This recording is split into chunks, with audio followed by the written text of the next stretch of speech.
Tanong Sige po. po ni Leslie Barado po ang kanal ng katabi naming establishment.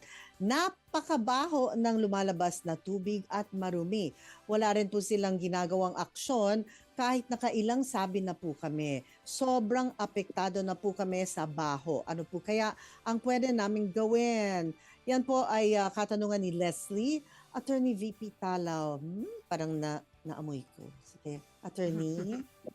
Jackie, yung katanungan nila, hindi kapag ang isang bahay nakakainis na, yung sobrang baho, nakakairita na, ibig sabihin hindi na po ninyo concern lang yan. Concern na po yan ng buong komunidad. Ito po yung maituturing na bitan, sangayon po sa ating civil code, pwede pong lapatan agad ng aksyon ng ating local government. Yan kasi may problema lang hindi doon sa pagiging nuisance siya, kundi may mga paglabag na din po siguro yung mangyayari sa ating sanitation code at yung ating iba-ibang environmental law. So maganda po siguro at try nating dalhin sa barangay muna.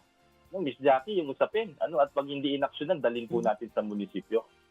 Responsibilidad na po yan, hindi lamang nung pansarili ninyo, kung yung inyo pong munisipyo, kung yung sobrang baho, nung drainage, na lahat na nagdadaan dyan, naaamoy na po yan. So, ibig sabihin na pwedeng maging sanhi po yan, ng iba't ibang sakit na din, kung hindi po lalapatan ng agarang luna. That's correct. Yan. Dadalhin sa barangay. Kung yung barangay hindi umakto, you can bring that to the office of the mayor sa munisipyo ninyo. Ayan. Pwede po kayong Akala ko po, magsumbong. opo. Akala ko dadalhin po yung tubig para maamoy po nila. Yan, para gumawa.